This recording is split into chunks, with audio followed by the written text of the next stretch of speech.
Nous allons donc poursuivre avec le service en salle, le serveur, l'image de ce serveur, cette profession, comment a-t-elle évolué? C'est ce que nous allons voir avec nos différents intervenants, et je vais m'asseoir pour les présenter.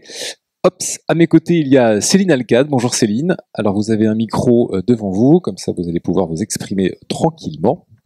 Vous êtes doctorante, vous travaillez, Céline, vous produisez une thèse sur le travail des compétences interactionnelles pour les métiers du service, verbal et non verbal. Oui, alors ce sont tout ce qui concerne justement, au-delà des gestes techniques, le métier de maître d'hôtel et serveur.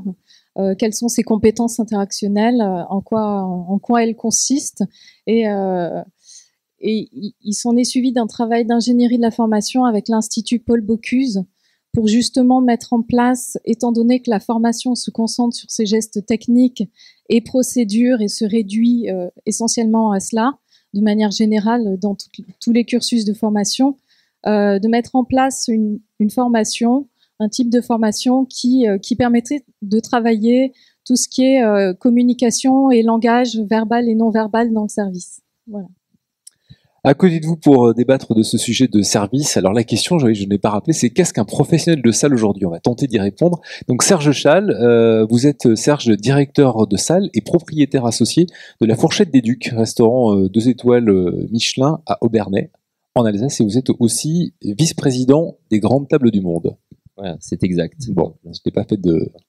Denis Courtiade, bonjour. Vous êtes vous directeur de salle du Plaza Athénée. Directeur de salle du restaurant La Ducasse au Plaza Athénée et également président fondateur de l'association qui s'appelle Au service des talents de demain et qui a pour but de valoriser les professions de service auprès des plus jeunes.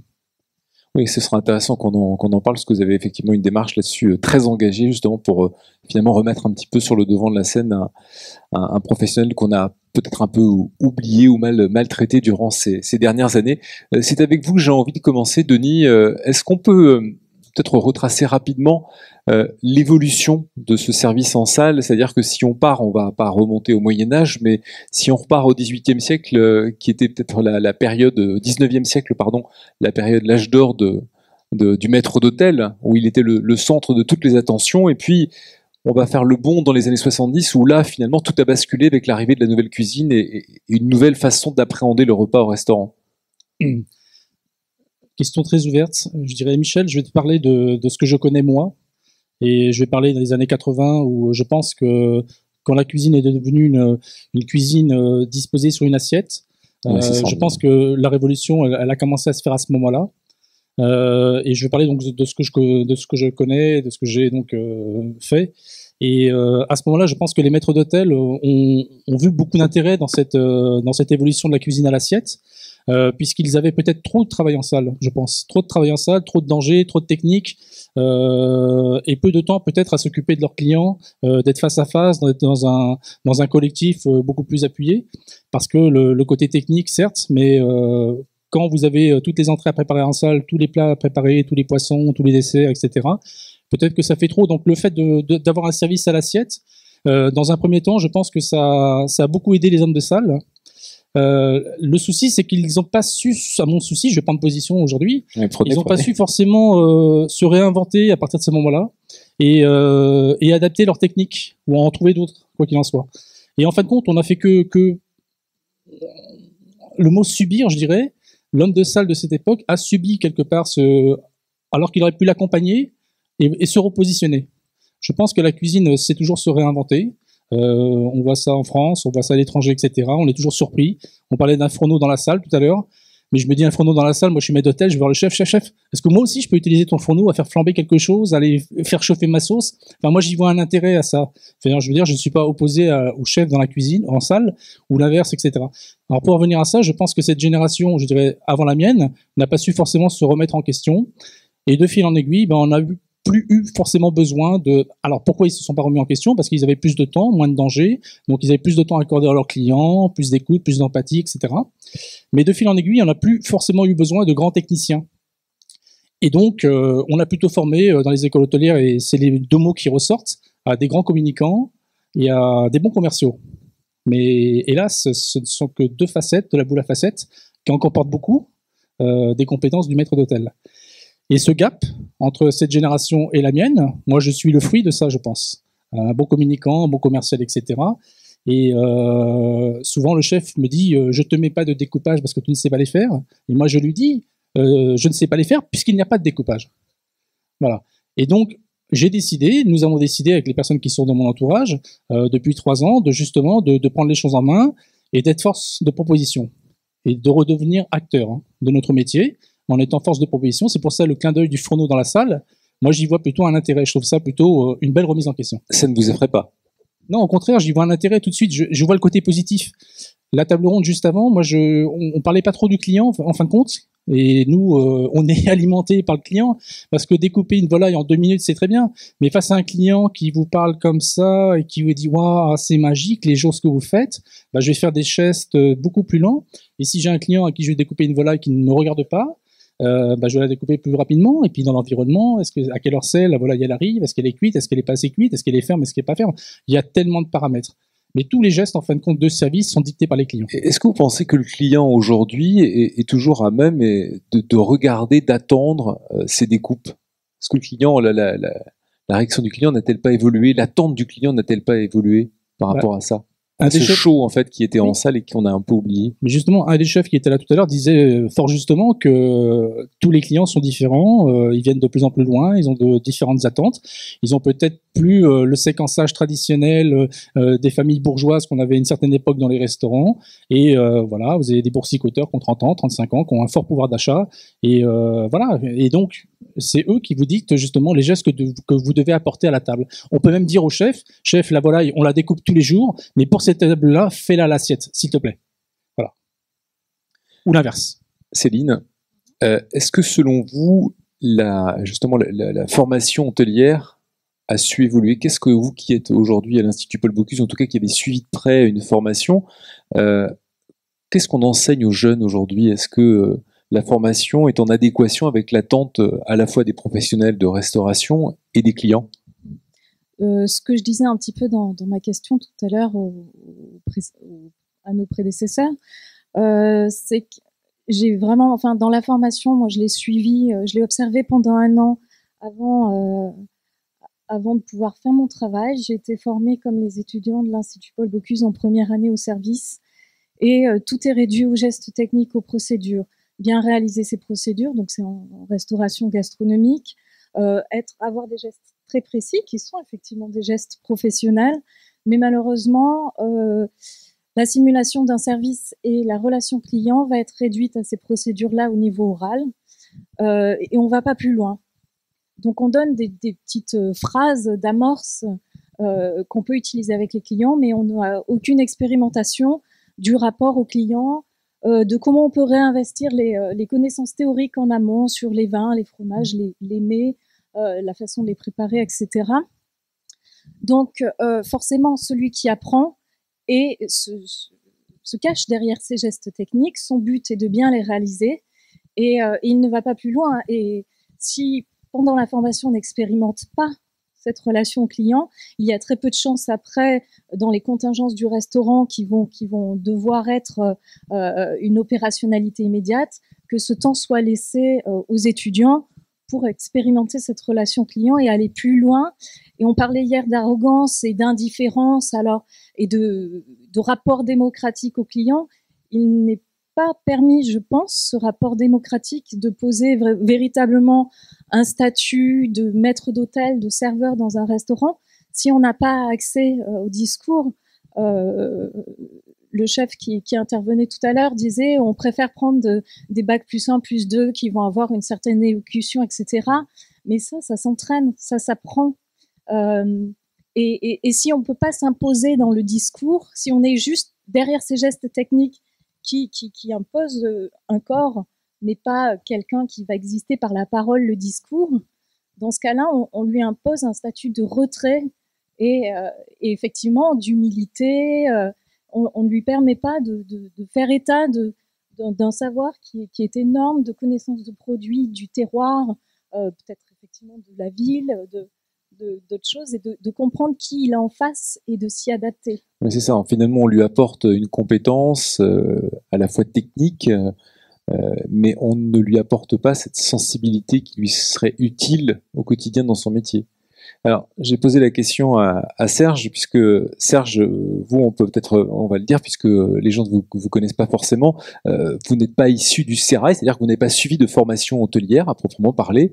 Vous êtes venu à ce métier un peu comme ça, sur le tas et sur le tard. Exactement, donc par passion. Donc mon premier métier était d'être ingénieur en environnement, donc j'avais un métier à la ville de Strasbourg, et c'est un métier que j'ai choisi par passion. C'est un métier c'est les grands restaurants, c'est quelque chose que j'avais envie de connaître, c'est quelque chose qui me plaisait, la gastronomie, etc. Donc je me suis mis par passion à faire ce métier-là, à m'associer avec un chef. J'ai la chance à tout de suite mis en avant les métiers de la salle, parce que la première des choses que j'ai constatées, en n'étant pas de ce métier, c'est qu'il y avait quand même énormément de personnel, puis j'ai constitué une équipe de salle, il y avait énormément de personnes de salle qui étaient formatées à faire un travail, mais qui avaient oublié pour moi l'essentiel, c'est-à-dire cette manière d'être, ce savoir-être, qui est cette capacité de se mettre à la place du client. C'est-à-dire, comme vous disiez, ils se cachent derrière des techniques qu'ils apprennent à l'école hôtelière, et ils sont très vite déstabilisés en fonction des publics qui sont totalement différents. Et donc je trouve que pour nous, personnes de la salle aujourd'hui, je crois que le plus important, c'est pas que la technique, c'est vraiment une certaine forme d'empathie qu'on peut avoir avec le client. Et j'ai lu quelque chose que Franck, tu avais écrit, que Olivier Rollinger a dit, le plus important, c'est quand un client vient peut-être une seule fois dans sa vie dans un grand restaurant. Bah, je pense qu'aujourd'hui, quand ils sortent de l'école, ils n'ont pas cette sensibilité à savoir si le client, ça va être l'unique fois, ou s'il a l'habitude de venir régulièrement dans un restaurant. Et moi, je trouve que la procédure, elle n'est pas la même, la procédure de recevoir la clientèle. Je vais te faire l'avocat du diable, mais finalement, est-ce que la formation est indispensable? Est-ce qu'on ne peut pas arriver à se former comme ça? J'ai juste envie de dire une phrase après la phrase que tu viens de dire. Si le client vient qu'une seule fois, moi j'aime bien dire la phrase, c'est quand le client est parti que tout commence.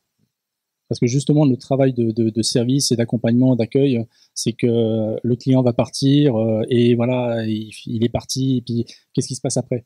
Donc le fait de dire cette phrase-là, ça s'arrête pas, tu vois, c'est il vient une fois, oui mais non. Oui mais non, tu vois, c'est voilà. Non, c'était juste pour dire que voilà. Mais c'est ma phrase. Voilà, d'accord. Mais cette manière de s'adapter au client, moi je pense qu'elle est primordiale en salle, et je pense que c'est le plus difficile à faire apprendre, à faire comprendre, parce qu'on peut effectivement donner des techniques, une manière de faire, mais après la manière d'être, c'est beaucoup plus compliqué. Et comment est-ce qu'on arrive à aborder le client? C'est là on va rentrer dans l'interaction. Alors je ne sais pas à qui je vais m'adresser pour cette question-là, parce que peut-être à Serge. Parce que, ouais, je vais expliquer pourquoi. Lorsque l'on franchit le portail, parce que ça commence comme ça à Aubernais, à la Fourchette des Ducs, en été, vous êtes à l'extérieur, à l'intérieur en hiver, et vous accueillez avec Nicolas les clients. Voilà, donc c'est bien parce que c'est une transition un peu sur le premier débat que j'ai assisté. C'est vrai que pour moi, je pense qu'il est important que le chef soit visible, et surtout quand on parle d'un grand chef, puisqu'il y a quand même beaucoup de clients qui sont heureux de savoir que le chef est dans sa maison. Et c'est un peu la particularité chez nous, c'est qu'il est toujours présent à chaque service. Donc je trouve que c'est bien que le client puisse le voir. Par contre, après, l'entrée en salle, là, je pense que c'est plus problématique dans le sens que déjà le chef il capte tellement d'aura que automatiquement les personnes de salle vont se mettre en retrait. Donc je pense ne pas permettre aux gens de la salle d'effectuer leur savoir-faire et leur savoir-être est quand même un peu problématique. Donc c'est bien avec Nicolas, on accueille le client ensemble, mais après on laisse totalement le service de salle effectuer le travail, parce que sinon le client est vraiment capté que par la veste blanche, et il est très difficile de pouvoir réaliser son travail. Et je pense qu'en plus, une des qualités en salle, c'est plutôt l'humilité, donc difficile de pouvoir continuer. Denis, je vous passe la parole, parce que vous aussi, alors vous êtes un peu de loin parfois, vous regardez le client qui arrive, et puis vous glissez un mot à vos collègues, à votre personnel, pour à quel moment est-ce que vous décidez d'aller vers le client, et comment est-ce que vous le prenez en main? Est-ce qu'il y a une méthode qu'on applique, ou est-ce que c'est vraiment une sensibilité pure par rapport à chacun? Alors, tout ça, ça se prépare, hein, en fin de compte. C'est que dès la réservation téléphonique ou l'email, etc., On essaye de savoir qui est le client, s'il est déjà venu, etc. On lui pose la question, quel est le but de votre visite? Et bien sûr, c'est une question un peu dure, mais on enchaîne tout de suite en disant si c'est pour l'anniversaire, on va vous offrir un gâteau d'anniversaire, une bougie. Si c'est un repas d'affaires, on va mettre une table sur le côté, etc. Donc on a beaucoup d'informations avant même que le client il arrive. Après, il y a une deuxième étape importante, c'est l'accueil. L'accueil, ce que moi j'appelle l'effet de seuil. C'est-à-dire que quand le client il arrive, il nous indique, il nous envoie beaucoup d'informations de sa façon de parler, de se comporter, comment elle est habillée. Si la dame elle a un grand chapeau, des grands bijoux, une robe rouge, il va falloir obligatoirement la mettre au milieu du restaurant. Si c'est quelqu'un de plutôt réservé, etc., plutôt modeste, etc., plutôt sur un coin ou sur le long d'un mur pour qu'il soit protégé. Donc tout ça, ça se prépare. Et après le client, donc on va commencer à être dans l'interaction, on va l'accompagner à sa table, on va s'assurer que la table lui convienne. Et à partir du moment où le client est assis, il est à sa table, la table devient la sienne, c'est sa chaise, c'est son verre, c'est sa table. Donc c'est à partir de ce moment-là qu'il va falloir commencer à prendre du recul, à jauger, évaluer si on peut pénétrer dans ce qu'on appelle la bulle du client, si on peut avoir une interaction ou pas. Et tout ça, ce sont des messages que le client nous envoie. Dans un restaurant, si je donne la carte au client et que je lui tourne les pages en disant voilà, après cette page-ci, vous avez les poissons. Après cette non, ça marche pas. Mais on invite le client à tourner les pages en lui indiquant que la page d'après, vous avez les poissons, parce que la carte, à partir du moment où il l'a dans les mains, c'est devenu sa carte. Et une règle, en fin de compte, c'est le client, encore une fois, qui vous indique le eye contact. Donc, toujours être très, très sensible. En train de vous parler, j'écoute ce qui se passe là-bas. Je vois quelqu'un vient de s'asseoir ici. Voilà, toujours être en hypersensibilité. Et ça, il faut pouvoir mettre les collaborateurs dans cet état d'esprit. Donc, il y a beaucoup de leviers pour ça. Et à partir du moment où il y a un client qui tourne la tête comme ça, tac, c'est un signe. Donc, il tourne la tête, tac, tac, non, voilà. C'est qu'il attend quelque chose ou... Voilà, il faut réussir à anticiper après le premier geste, je dirais, et d'apporter. Et là, le client, il s'aperçoit qu'il est vraiment dans l'angle de vision et qu'il est pris en considération. Céline Alcade, est-ce que vous perçu à l'Institut Paul Bocuse de cette évolution? Est-ce qu'on commence à initier auprès des élèves voilà, alors je répète ce mot sensibilité, mais aussi peut-être voilà, cet œil ouvert, cette attention particulière, ces sens très en éveil pour essayer au mieux de commencer à s'adapter aux clients pour sortir de la technique que l'on a apprise et des règles de base? Ça a été un début de mon travail, de suivre à la fois tout ce qui était enseignement théorique au départ et pratique.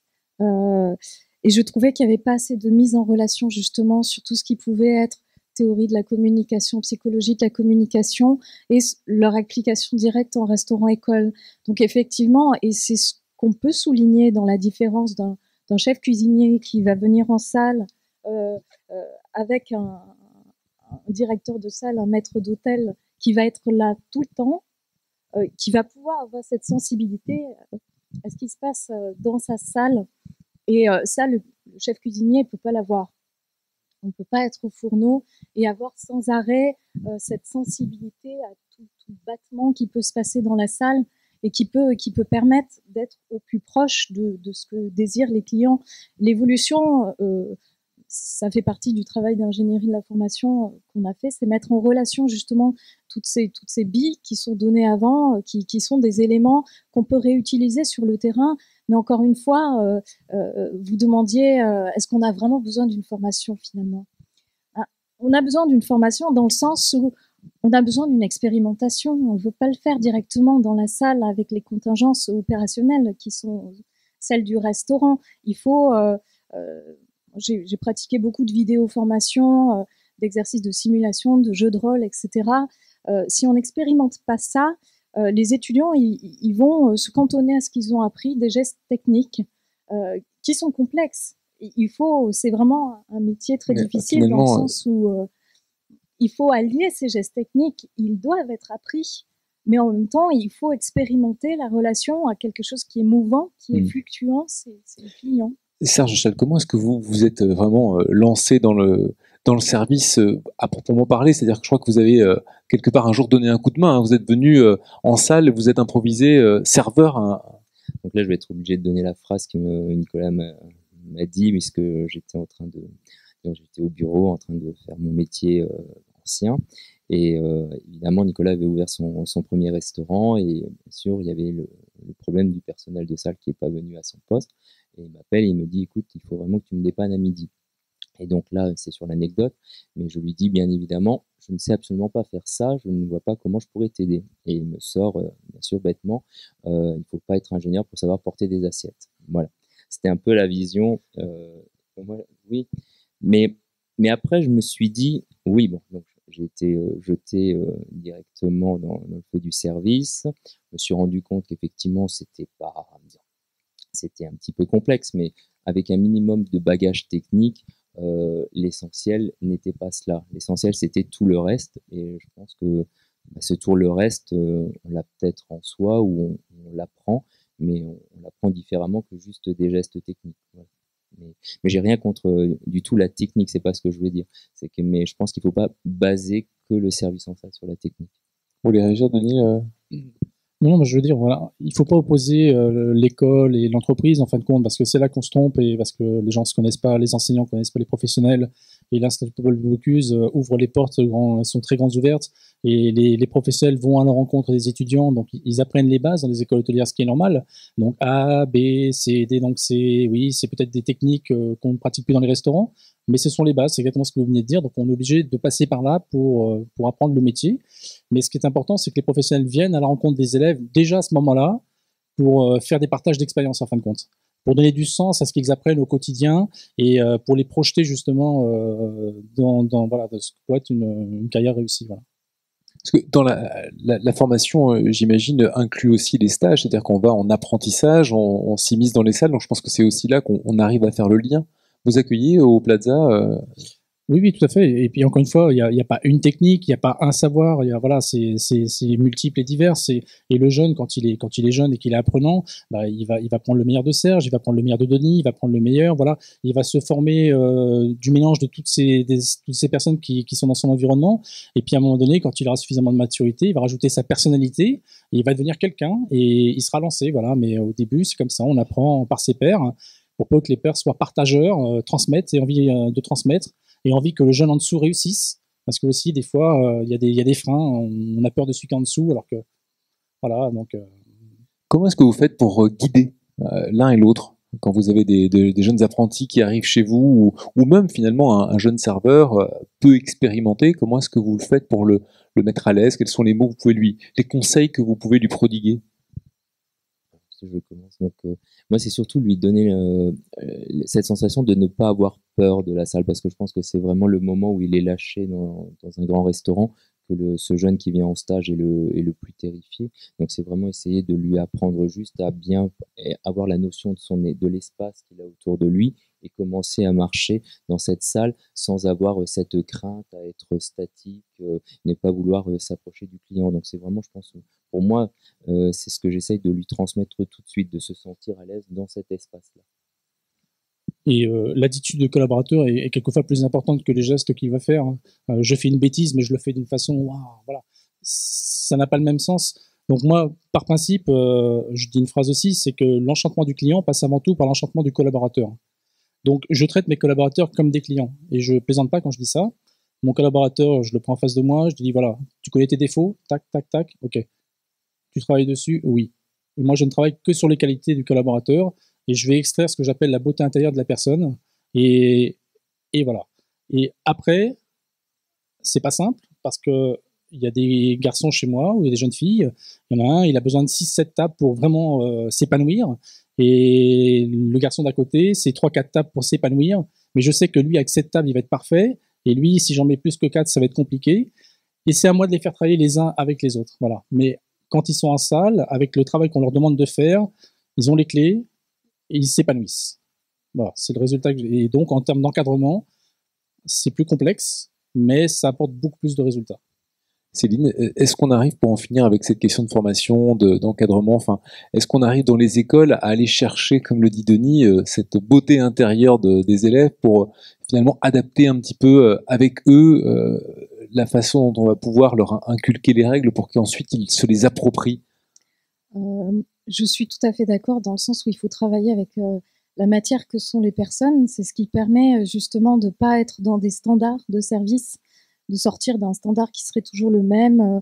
Par exemple, s'il n'y a pas de formation et qu'on recrute, la personne qui recrute va avoir en tête le maître d'hôtel parfait qui va être finalement toujours le même.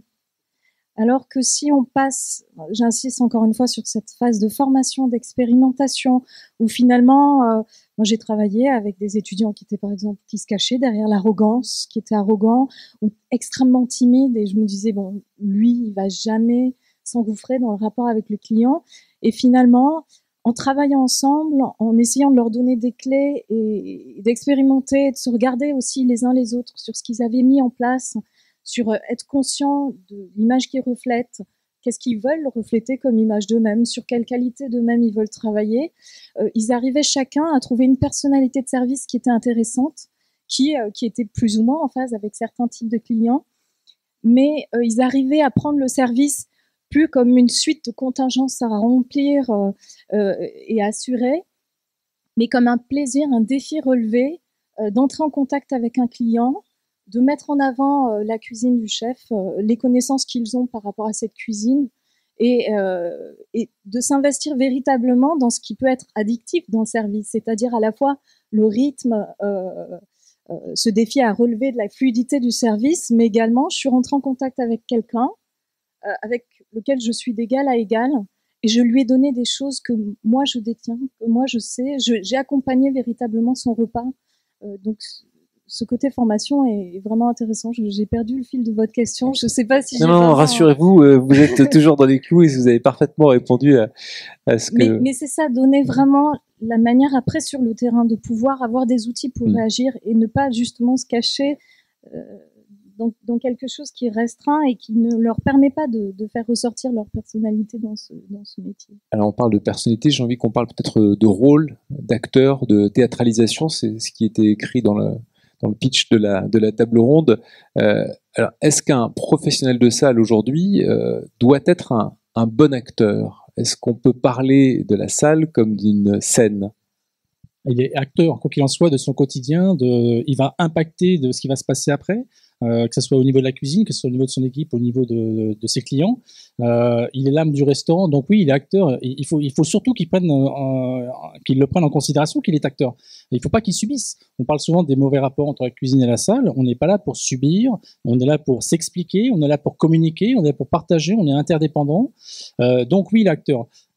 Arrivé à nos âges, le mot acteur a un autre sens, où qu'est-ce qui peut nous arriver de plus ou de moins, on maîtrise les techniques, on est bien, on est en osmose avec nous, le restaurant marche bien, tout va bien. Là, oui, ce rôle d'acteur, comme on peut le concevoir, on peut s'en amuser un petit peu, en jouant un personnage, en développant son humour, en ayant sortir du cadre un petit peu, voilà, ça rafraîchit un petit peu, ça détend, ça peut créer une bonne ambiance entre les collaborateurs, avec les clients, une complicité.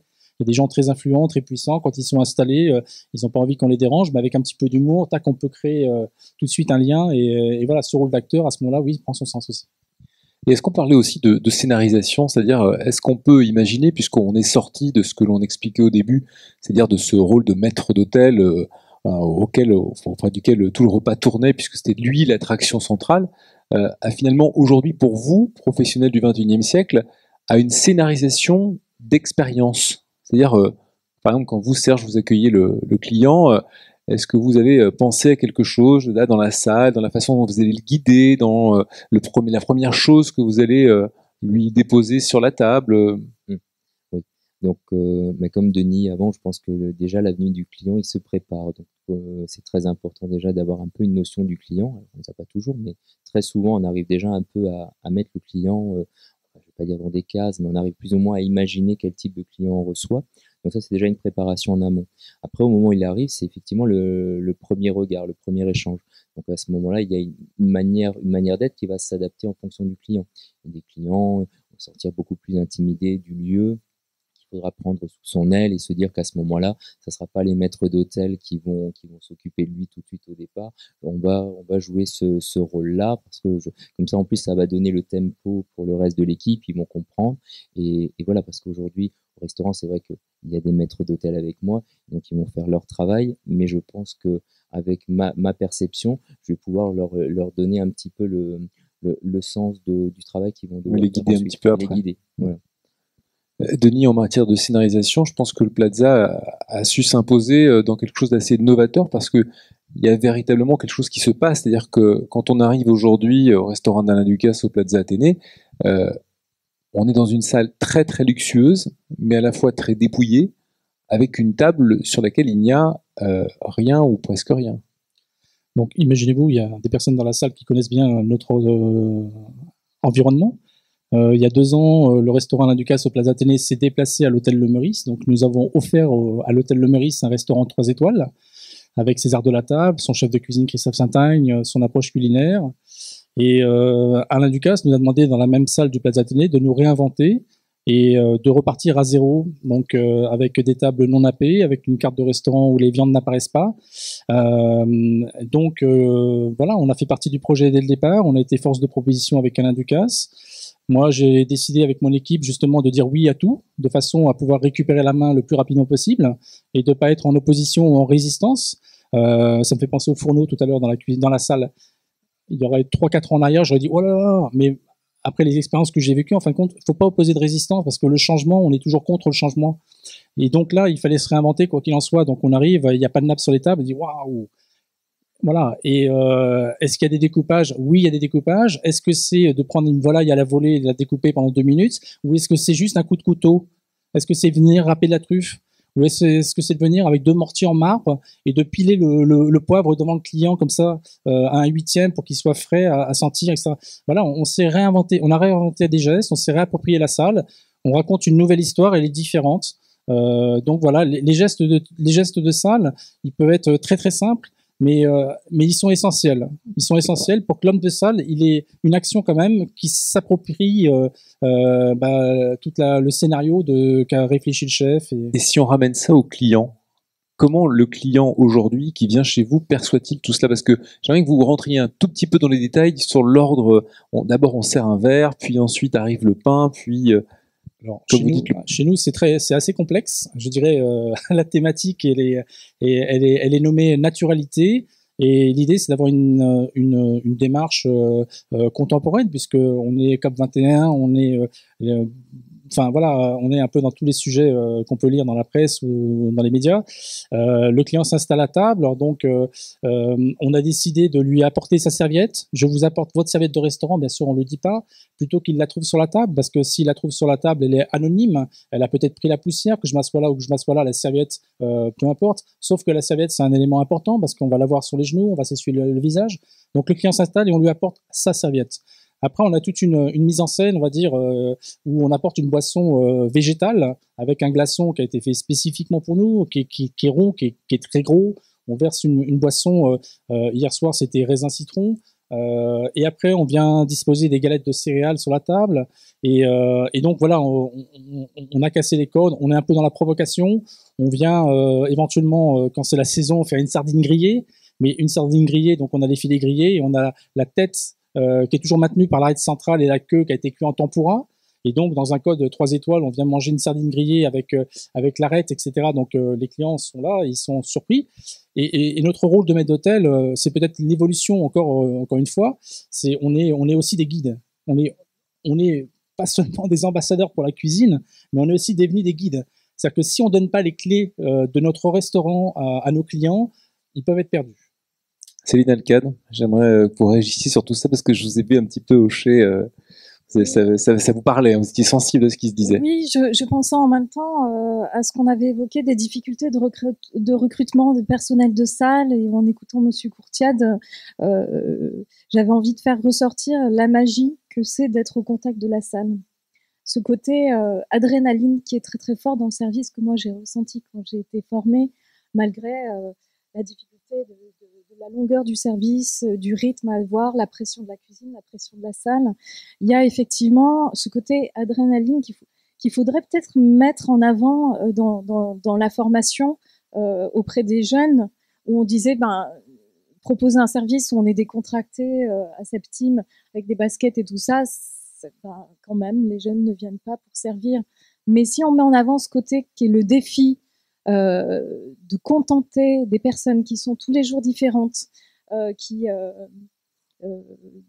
viennent, donc on connaît le mobile, entre guillemets, en amont, on le prépare, mais on ne sait pas comment ils vont réagir. Ils sont dans une certaine humeur, ils ont certains liens entre eux qu'on ne peut deviner que par l'observation, que par la sensibilité à ce qu'ils sont, et comprendre ça, donner les clés d'être dans le restaurant, de ce qu'a voulu le chef, de ce qu'ils vont pouvoir goûter, savourer, accompagner véritablement un client en lui donnant les informations dont il a besoin, en soi-même ayant envie de partager quelque chose de ce restaurant, le plaisir d'y être, la joie. À mon avis, ça, c'est très fort dans la mise en avant d'un métier, d'une revalorisation d'un rôle qui est très complexe et qui est très plaisant quand on s'y investit pleinement. Et je pensais aussi à la peur que vous disiez, dont vous parliez tout à l'heure, la peur d'être en salle au contact de ce client qu'on ne connaît pas, et aussi au thème de l'hospitalité qu'on avait évoqué en première partie hier. C'est-à-dire que l'étranger, celui qui vient qu'on ne connaît pas, il faut neutraliser sa dangerosité. En fait, il y a deux façons de la neutraliser. Soit on se dit, bon, qu'est-ce qu'il veut, on s'en méfie, il peut venir me quereller par rapport à ci, ça. Ou alors, je mets en avant mes atouts, mes forces, tout ce que je connais de mon restaurant, de la carte, et je vais le conquérir parce que j'ai plaisir à cette conquête, en fait. Je vais mettre en avant cette joie, ce plaisir de le recevoir, de le servir, et je suis, par cela, c'est comme le rôle d'un professeur, en position de force, finalement, parce que je l'invite, je lui donne des clés, et j'ai envie de les partager avec lui.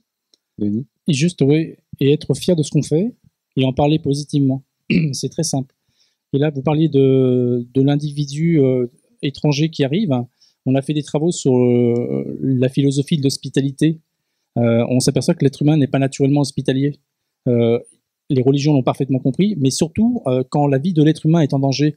Et justement, les tribus Touareg ou les Inuits, quand un inconnu arrive vers eux, ce qui est rare, la première chose qu'ils font, c'est lui offrent l'hospitalité, lui offrent à boire et à manger, avant même de savoir s'il est dangereux ou pas, etc. Donc, c'est un travail qu'on doit s'imposer, qu'on doit se programmer dans l'ADN, de se dire, voilà, j'ai un travail d'hospitalité, d'accueil. Alors sur ce mot service, c'est vrai que bon, là on donnait une vision un petit peu idéale du métier, mais il reste quand même ce terme. Donc moi qui suis en Alsace, donc un peu la double culture avec l'Allemagne, je trouve que le mot service est quand même plus difficile à employer en France que par exemple de l'autre côté du Rhin, où c'est moins dévalorisant d'être au service de l'autre. Alors je ne sais pas si c'est typiquement français, si il y a quelque chose de dévalorisant à essayer de faire plaisir à l'autre, mais c'est en particulier dans cette culture que je trouve qu'on a le plus de mal. Et oui. Et donc peut-être nous qui avons, puisque tout le monde l'a dit même avant la table ronde des chefs, dit que le plus difficile aujourd'hui c'était de recruter du personnel de salle. Je pense que ça passe aussi par là, par donner des lettres de noblesse au service. Être au service de quelqu'un, c'est pas quelque chose de dégradant. Alors, on peut peut-être faire une parenthèse par rapport à ce que vous aviez évoqué, Denis, c'est l'association que vous avez créée pour valoriser justement ces métiers de salle, c'est aussi le moment d'en parler. Alors, pour dire la vérité, il y a 3 ans, je suis allé voir Alain Ducasse, je lui dis, chef, vous qui avez toute puissance, aidez-moi, parce que je ne reçois plus de CV et je suis comme tout le monde. J'avais un petit temps d'avance, mais je l'ai plus. Et il me regarde et il me dit, mais et toi, qu'est-ce que tu fais pour ton métier? Donc je ressors dans son bureau et j'étais vraiment comme ça. Et après, j'ai réfléchi à ce qu'il m'a dit et je me dis, mais bien sûr qu'il a raison. Et les grands chefs sont pragmatiques des fois, ils sont un peu froids, un peu comme ça, mais ça a beaucoup de bon aussi. Et donc je sors dans son bureau et je me dis, oui, oh là là, il va falloir que je fasse quelque chose. Et à l'époque, Régis Marcon pilotait les assises des métiers. Et je me dis, non, après du tournier pour les MOF, Régis Marcon, zut, alors, bon, au lieu de critiquer, va voir ce qui s'y passe. Et donc, on est rentré en contact avec Régis Marcon et on l'a attrapé contre un mur comme ça et on lui a dit, chef, vous faites quoi dans votre restaurant pour valoriser les métiers de service? Et donc, il pilotait quelque chose, mais il était un peu coincé comme ça. Et en fin de compte, les personnes qui étaient là, dans le bureau, il y avait Eric Rousseau, il y avait Frédéric Kaiser, il y avait Olivier Novelli, voilà, les personnes qui étaient là étaient les bonnes personnes. Et on s'est dit, bon, les gars, c'est bon, on a assez rigolé, maintenant, il faut qu'on fasse quelque chose. Et en fin de compte, les personnes, on a décidé de créer une association, on a trouvé la thématique au service des talents de demain.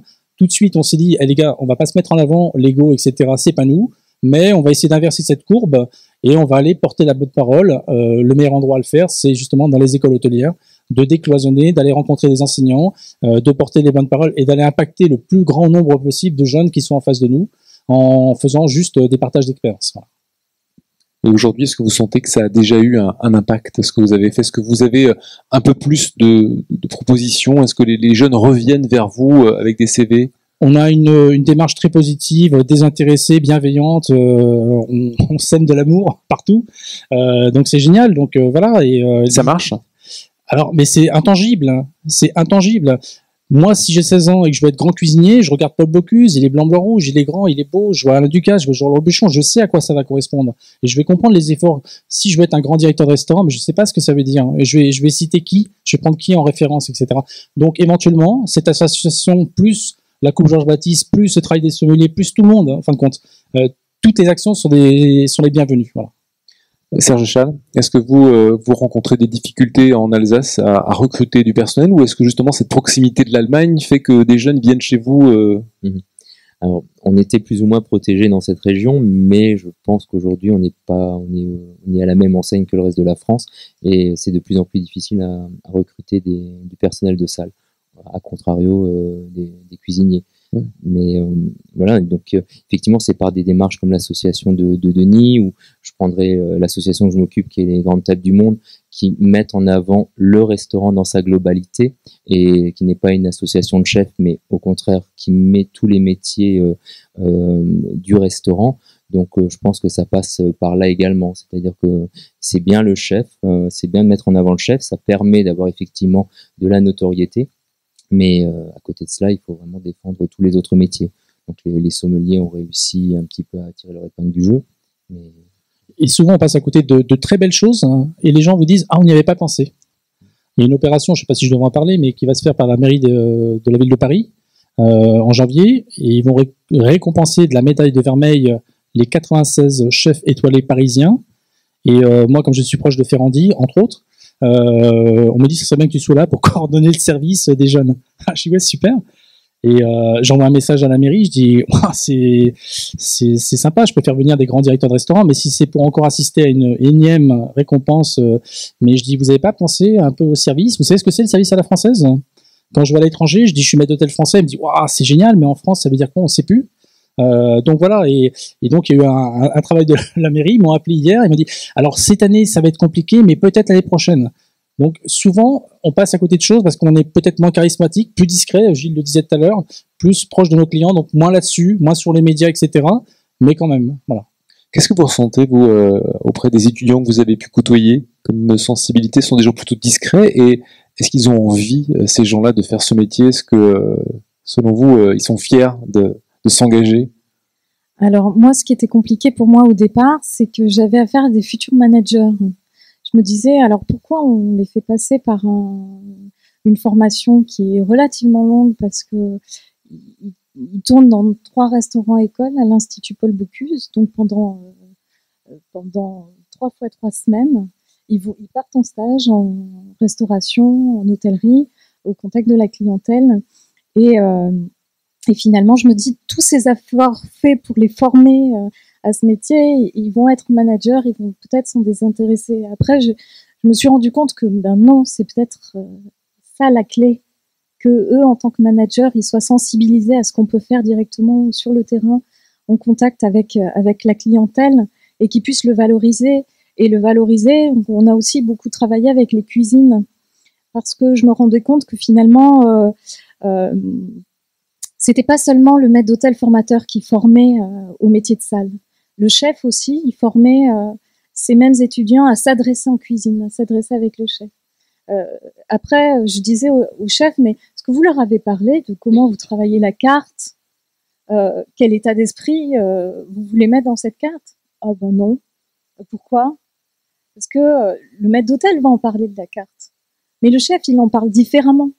Il a son regard de culinaire, il a un regard sensuel par rapport au mets, alors que le maître d'hôtel qui va vouloir être fidèle peut-être plus à la technique du chef, à ne pas se tromper sur la technique qui va être peut-être demandée par le client, aura moins ce côté mélange de saveurs, jeu dans l'assiette qui a été donné. Et je l'ai vu aussi parce que des étudiants en art culinaire passent aussi une semaine au service. l'Institut. Et c'était très intéressant de les voir expliquer les plats aux clients. Et donc, cette collaboration avec la cuisine, elle est très importante. Et c'est peut-être la clé aussi de faire travailler, de mettre en valeur les capacités des uns et des autres et montrer que c'est en travaillant ensemble qu'on arrive finalement à un très beau service. C'est un travail d'équipe et je crois que le professionnel de salle aujourd'hui, puisqu'on essaie de le définir, un grand professionnel de salle, c'est aussi quelqu'un qui effectivement est apte à travailler en équipe et avec cette relation avec la cuisine. Ça, c'est vrai, on n'en a pas encore évoqué cela.